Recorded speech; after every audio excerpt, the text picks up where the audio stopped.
Muy buenas tardes, agradezco a la Sociedad de Reumatología y al doctor William Puche por esta invitación que me permite dialogar con todas ustedes acerca de un tema que está realmente bastante en boga. Vamos a tratar el tema de marihuana y dolor.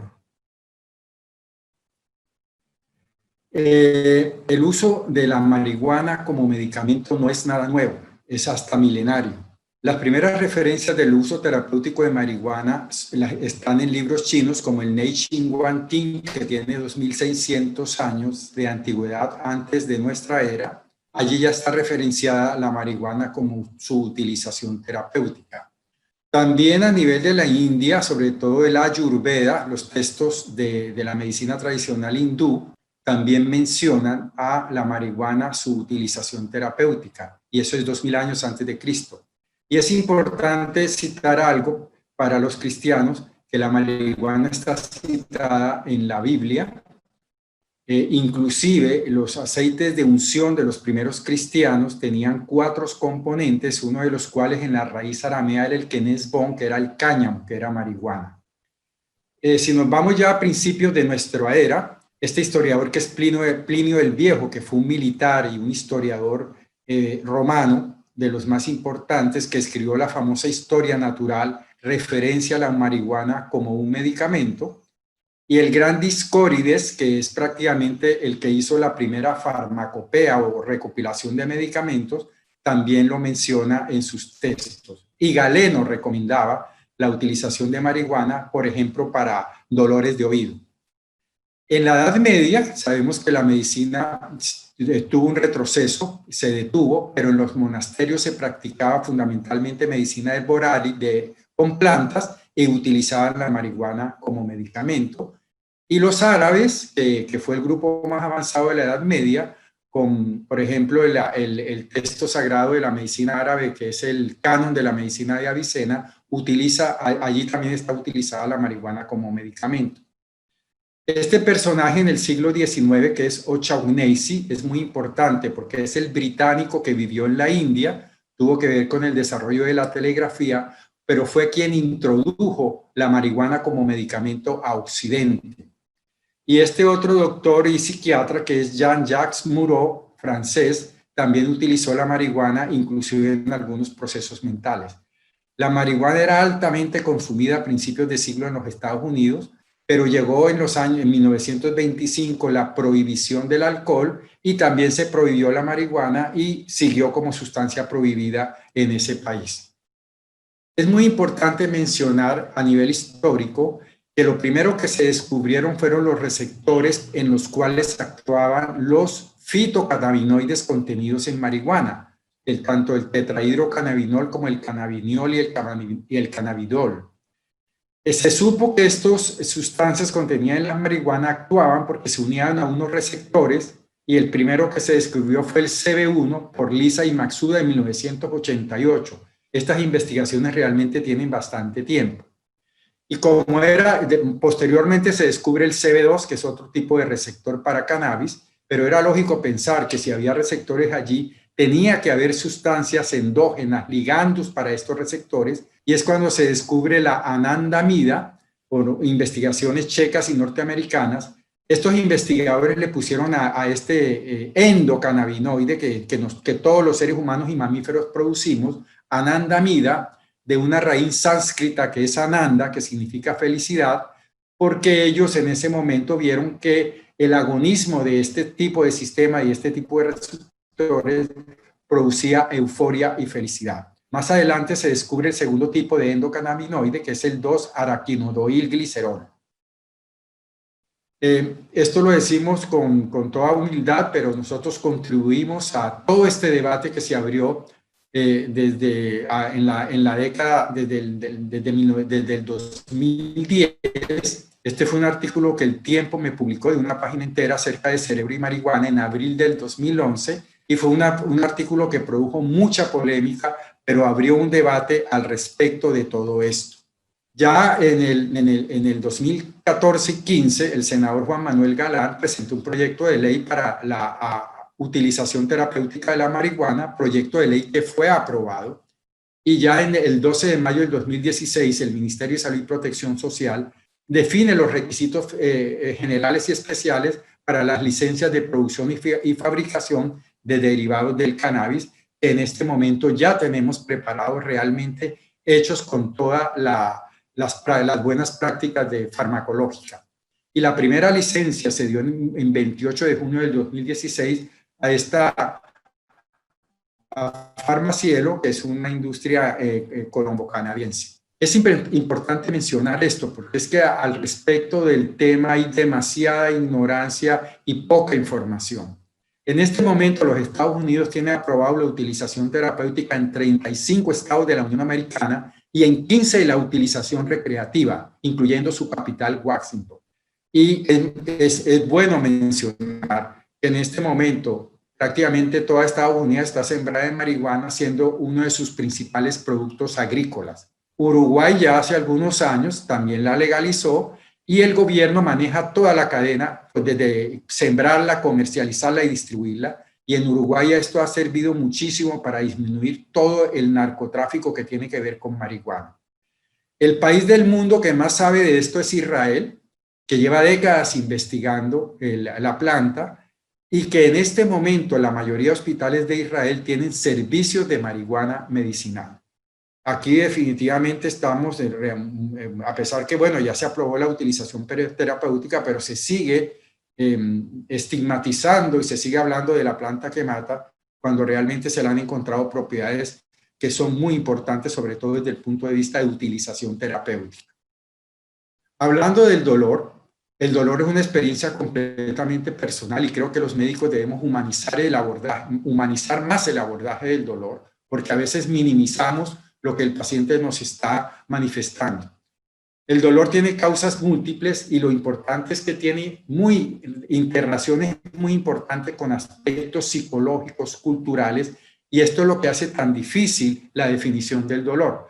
Aquí traigo una definición del dolor, que es la de la Asociación Internacional para el Estudio del Dolor, que define el dolor como una experiencia sensorial y emocional desagradable con daño tisular actual o potencial y descritos en términos de dicho daño.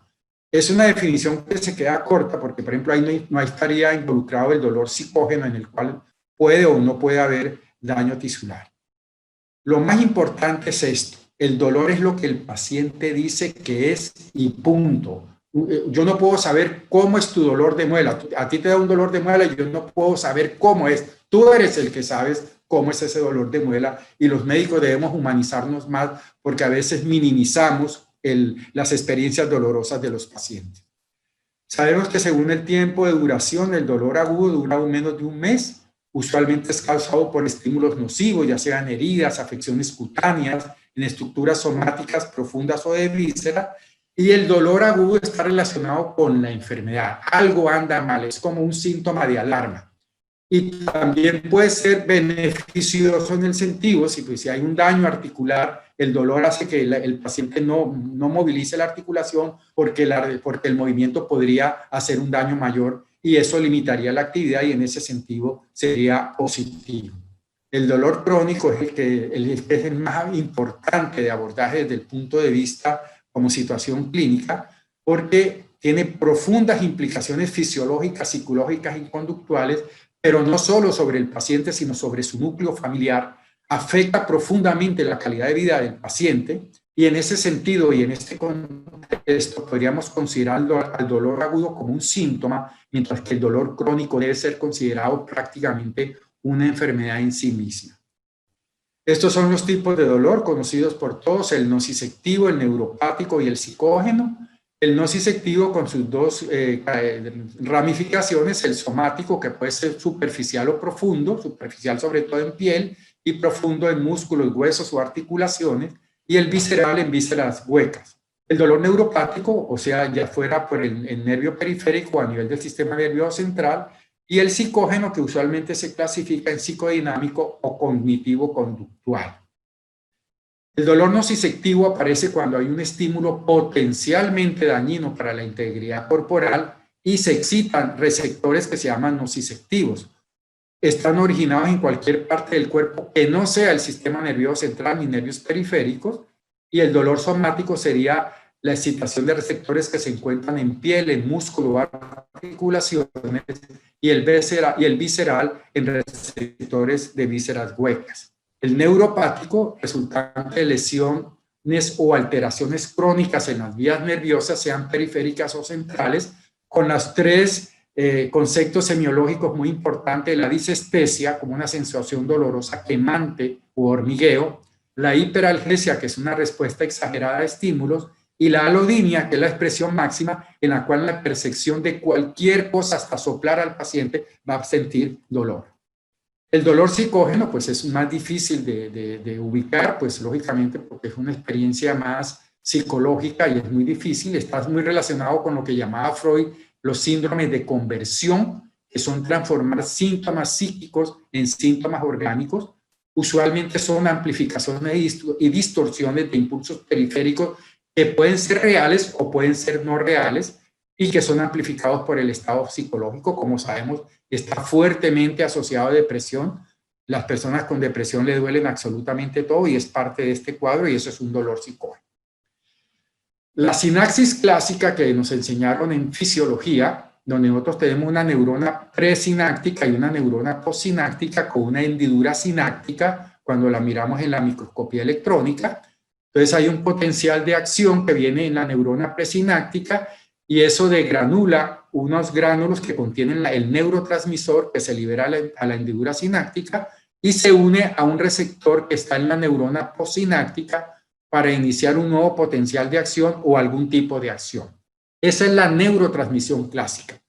Pues una de las cosas que nos enseñó, lo que vamos a ver, que es el sistema endocannabinoide, que es lo que le da el fundamento científico a la marihuana como medicamento. La forma como ejercen los endocannabinoides y los fitocannabinoides su acción es a través de una neurotransmisión retrógrada, que va de la neurona postsináptica a la presináptica, o sea, es totalmente retrógrada. Aquí tenemos un ejemplo, tenemos por ejemplo la neurona presináptica y la postsináptica. La neurotransmisión clásica sería la liberación de los neurotransmisores, que son las bolitas magenta, que se van a unir a un receptor. En cambio, los endocannabinoides, como anandamida y 2-araquinodilglicerol, primero no se almacenan en vesículas, sino se producen en el momento en que se necesitan, que serían esas llaves verdes, y van de la neurona postsináptica a la presináptica. Esto tiene que ver con lo que hoy en día se llama sistema endocannabinoide, y es muy lamentable decir que todavía no se está enseñando como un sistema en las facultades de medicina y que ya es el momento en que se enseñe como un sistema, porque realmente es un sistema de comunicación intercelular muy importante. El sistema endocannabinoide es un sistema de comunicación intercelular que sería un sistema de neurotransmisor de neurotransmisión a nivel del sistema nervioso, pero también se comportaría como un sistema hormonal especial porque también está en la periferia. Este es un sistema que ha evolucionado desde las plantas, en un sistema central en las plantas, que es el sistema del ácido araquidónico, y esto a ustedes, los reumatólogos, pues les debe sonar muy familiar. El ácido araquidónico es un ácido graso omega 6 que participa en el proceso de señalización en plantas y animales. En plantas modula la defensa frente a infecciones y al estrés, y en animales modula el crecimiento del músculo, la agregación plaquetaria y la inflamación. Es importante mencionar que la marihuana es el único representante del reino vegetal, o tal vez, bueno, hay 2 o 3 plantas más que tienen cannabinoides, pero a una concentración muy baja. Pero de tantos representantes que tiene el reino vegetal, la que tiene esta altísima concentración de cannabinoides, en este caso de fitocannabinoides, es la marihuana. Y tiene como 85, pero fundamentalmente los de más alta concentración y efectos son 3. El delta tetrahidrocannabinol, que es el que tiene más efectos psicoactivos; el cannabinol, que tiene muchos efectos medicinales; y el cannabidiol, aunque los 3 se utilizan como medicamentos, ya sea individuales o en formas de combinación. Como ya dijimos, esto se usa recreativamente y ha sido utilizado como medicamento, todo indica, desde la prehistoria, y como ya mencionamos, está citada en la Biblia. Los cannabinoides contenidos en marihuana actúan, como ya lo dijimos, porque se unen a receptores localizados en el cerebro, de los ya descubierto el CB1, el CB2, que ya tienen mucho tiempo, y más recientemente el CB3. Como ya dije, era lógico pensar que tenían que existir endógenos normales que nosotros producimos para estos receptores, y ahí es cuando se descubre en la anandamida el 2-araquidoglicerol, pero ya hay otros. Estos endocannabinoides son derivados del ácido araquidónico y se sintetizan en el momento en que se necesitan y actúan a través de una neurotransmisión retrógrada de la neurona postsináptica a la presináptica. Como la disponibilidad de sustrato es ilimitada porque son los fosfolípidos de membrana que contienen el ácido araquidónico y por lo tanto no hay ninguna limitación para su producción. Esta es una forma de ilustrar lo que ya hemos dicho más o menos. Tenemos la neurona presináptica y la postsináptica. Aquí están los neurotransmisores almacenados en vesícula en la neurotransmisión clásica, que serían las bolitas, y los triángulos sería un endocannabinoide que va de la pos a la presináptica, uniendo en este caso a un receptor CB1 que está en la neurona presináptica y a través de esta vía ejerce sus funciones, fundamentalmente modulando la liberación de otros neurotransmisores. Los receptores de cannabinoides están perfectamente dilucidados, su estructura primaria, secundaria, pertenecen a la superfamilia de receptores acoplados a proteína G y señalizan por proteína G1 y modula rutas de señalización intracelular desde la vía clásica de la adenilciclasa por vía de la MP cíclico y la proteína quinasa A, pero también tiene que ver con la conductancia de canales de calcio y de potasio, con la fosfatidil 3 quinasa y otras más. Todo esto está bien dilucidado. El receptor CB1 se considera el receptor central del sistema nervioso central. Y ojo que esto es muy importante decirlo. Es el receptor más ampliamente distribuido en el cerebro por encima de todos los demás para saber si es importante. Y se encuentra localizado en muchas partes. En ganglios basales y cerebelo y tiene que ver con actividad motora.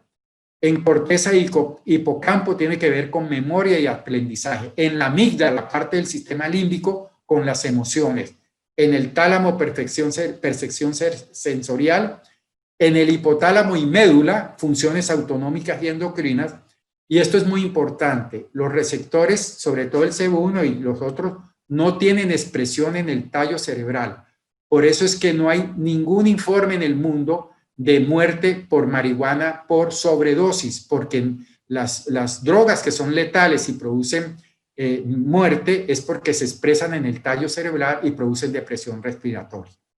El CB1, además de estar de ser receptor central, se expresa en otros tejidos periféricos, pero es fundamentalmente un receptor central. El CB2 se considera el receptor más periférico, de una distribución más restringida y de manera muy importante se encuentran localizados en las células del sistema inmunológico, tanto linfocitos, monocitos, macrófagos, está a nivel del vaso en ganglios linfáticos y modulan la respuesta inmunológica, y esto está siendo investigado de manera muy importante en este momento. ¿Cuál es la participación real del sistema endocannabinoide y de los endocannabinoides en toda la respuesta inmunológica? El CB3 es el receptor más recientemente descubierto. Median algunas acciones de los endocannabinoides, están acoplados a proteína G y tiene que ver con canales de conductancia iónicos como el TRBP1 y está sometido a mucha investigación porque es el más recientemente distribuido. Esta es una diapositiva que nos muestra, por ejemplo, aquí está el CB1, que es el rojo, y el CB2, que es el azul. Vemos que es una proteína en serpentina que atraviesa la membrana en varios dominios y tiene una parte que mira hacia afuera es donde se une el endocannabinoide, en este caso se sería anandamida, para traducir una respuesta al interior, que es la que va usualmente modulando la liberación de otros neurotransmisores. Esto es muy importante mencionarlo, que este sistema no solamente se expresa en el adulto, sino también lo hace en el cerebro en desarrollo. En etapa prenatal, el CB1 abunda en las células progenitoras y tiene mucho que ver con el desarrollo cerebral, controlando la proliferación, migración, diferenciación y sobrevivencia de las células neuronales y en los procesos de elongación, fasciculación de acciones y conexiones sinápticas para un desarrollo cerebral muy normal y sobre todo a nivel de corteza cerebral podría tener que ver con que uno alcance un coeficiente intelectual normal. El sistema endocannabinoide, a través de modulación de neurotransmisores, como ya dijimos, es que se mete con tantas cosas de este sistema y tenemos que aprender tantas cosas de él. Ya dijimos el desarrollo cerebral, pero también tiene que ver con funciones cardiovasculares, gastrointestinales y hepáticas, con la regulación y percepción del dolor, neuroinflamación, mecanismos de acumulación de energía. Cuando el sistema se activa, todos los mecanismos de acumulación de energía se activan. Por eso a la persona, por ejemplo, le da mucha hambre, que es una forma de acumular energía. También tiene que ver con la modulación de la respuesta inmune, como hemos dicho. Es una cosa muy interesante que se ha investigado en infartos cerebrales, lo que pasa en las neuronas adyacentes, que parecería un protector celular. Y otra cosa que está investigando mucho la psicología, que es la participación del sistema en lo que llamamos dolores del alma. Es decir, cuando se tiene una experiencia adversiva muy fuerte, como la pérdida de un familiar cercano, uno se siente como partido en dos y tiene la sensación que ese dolor tan grande que tiene no lo va a dejar de sentir. Parece que el sistema endocannabinoide ayuda a que eso quede más en la memoria y no en el presente, y ayudaría a adaptarse a una persona a una situación de estas adversivas. Desde el punto de vista de marihuana y dolor, fue uno de los primeros usos médicos para el dolor crónico del cáncer, migrañas, dolor de esclerosis múltiple, el dolor neuropático, donde particularmente como endocrinólogo lo estamos empleando en la neuropatía diabética, y algo que tiene que ver tanto con toda la reumatología, que es la fibromialgia, que es una de las situaciones más importantes que hay, que afecta a muchísimos pacientes. Es importante decir que, a diferencia de los analgésicos narcóticos, como morfina, tramadol y fentanila, no produce adicción ni incapacidad. Hay que decir que marihuana no es, o los cannabinoides no son potentes analgésicos, tienen analgesia, pero no son potentes como los narcóticos, pero ya veremos que tienen una muy interesante acción dual. Esto es importante mencionarlo, es la escala adictiva de las drogas, porque sobre esto hay tanta desinformación. Miren que en la escala 100 es una droga totalmente adictiva y 1 no lo es. Marihuana ocupa puesto 21, pero la cafeína, el cafecito de la mañana, es más adictivo que la marihuana, el alcohol también, y drogas que empleamos nosotros. Entonces, realmente marihuana tiene poco poder de adictividad como tal. Este fue una diapositiva que ilustra que el primer trabajo sobre marihuana medicinal en una revista indexada se publicó en 1963, y ahí ven cómo se ha ido incrementando esto, y para la década actual se ha incrementado todavía muchísimo más, o sea que tenemos mucha información al respecto. Y este fue un famoso metaanálisis que se publicó en el JAMA en el 2015, donde trató de hacer un metaanálisis revisando todos los estudios que había sobre el uso del cannabis medicinal, y que fue un estudio muy importante para partir de todos los conocimientos que tenemos ahora. La activación del CB1 produce liberación de dopamina y otros neurotransmisores, que es lo que le confiere acción analgésica a los cannabinoides contenidos en la marihuana. Pero se habla de este efecto dual, que además de ese efecto analgésico, que aunque no es potente, existe, en los estudios, sobre todo Israel, que es el país del mundo que más sabe de esto, para el dolor crónico, ayuda al paciente a distraerse de su dolor, ayudándolo a relajarse, a dormir mejor y a enfrentar mejor la enfermedad de base.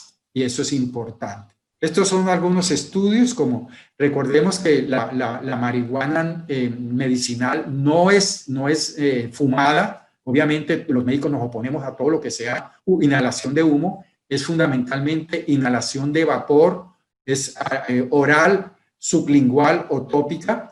Aquí hay uno en neuropatía diabética, donde lo estamos empleando con muy importantes efectos, ya que saben que es una de las situaciones clínicas que es muy de difícil manejo. Este es otro estudio que nos habla también del manejo del dolor con el cannabis medicinal. Este fue uno del 2015 que fue muy importante en la Universidad de California, donde compararon cannabis inhalado versus placebo en pacientes con neuropatía diabética refractaria. Nosotros a veces damos anticonvulsivantes, pregabalina o el ácido alfa-lipoico, y no le hacen ni cosquillas al paciente, y en algunos pacientes nos está ayudando realmente a una situación clínica muy compleja como es la neuropatía diabética. Este es otro estudio en neuropatía diabética, donde también se demostró en 10 ensayos clínicos controlados, más de 1000 pacientes, efectos muy beneficiosos para esta situación clínica tan difícil que es la neuropatía diabética.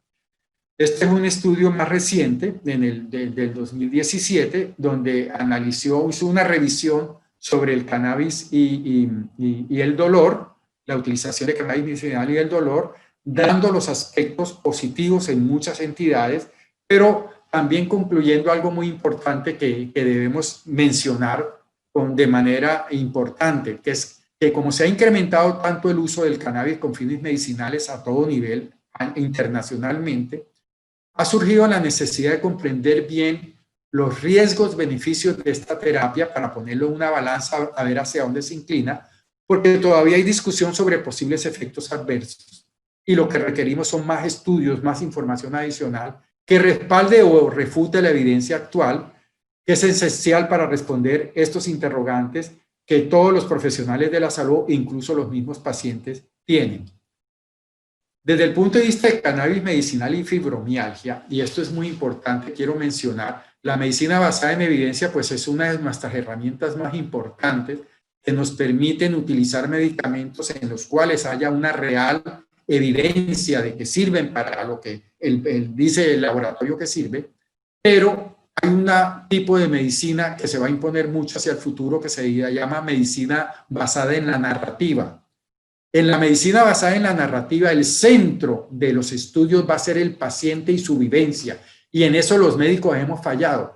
Y en las cuestiones del dolor o en dolor crónico como el de la fibromialgia, obviamente que lo que más nos interesa es la vivencia del paciente, cómo está él enfrentando su situación diaria y qué lo está ayudando y qué no lo está ayudando. Entonces, el estudio nacional, la Fundación Nacional para el Estudio del Dolor hizo una encuesta en pacientes con fibromialgia, una encuesta que involucra a muchísimos pacientes. Entonces, el que iba a decir cómo estaba funcionando la cosa era el paciente. Hay muchas escalas para medir dolor. Todo esto es bastante subjetivo, por lo que tratamos de decir al principio que definir el dolor es muy difícil y que es una experiencia completamente personal. Y lo que demostró estas encuestas es que el cannabis medicinal resultó mucho más eficaz para los pacientes, que son los que están sintiendo el dolor, que cualquiera de los otros 3 medicamentos aprobados por la FDA, como duloxetina, pregabalina y minalcipran. O sea que es muy interesante esto, y que lo que le tenemos que preguntar es al paciente, porque si el paciente siente realmente mejoría en situaciones como esta, que ustedes son las que más la manejan, sobre todo los reumatólogos, pues debemos profundizar los estudios y tratar de beneficiar a nuestros pacientes con todas las terapéuticas que sean lo mejor para él. Aquí hay preparados, por ejemplo, en el estado de California ya hay dispensadores para marihuana medicinal, donde el paciente pone su huella a través de una fórmula que le da el médico y se hace la dispensación. Este es un servicio de marihuana medicinal en un hospital de Israel, en la cual el paciente está inhalando vapor de marihuana medicinal. Es una de las formas en que más se está administrando, no es inhalación de humo ni vapor. Y para terminar, yo digo que lo que necesitamos es más conocimientos, más información, más estudios clínicos controlados y obviamente una mente abierta y seria ante la evidencia y el conocimiento. Lo único que nos libera es el conocimiento, y definitivamente no hay nada más espiritual que la verdad. Y la ignorancia nos empobrece y nos impide el desarrollo. Y en ese sentido creo que esto que se llama medicina basada en la narrativa, en la cual el centro va a ser la razón nuestra, no somos los médicos, la razón de la medicina son los pacientes, y ellos deben estar en el centro de todos los estudios, sobre todo en situaciones que son tan personales como las situaciones dolorosas. Muchísimas gracias.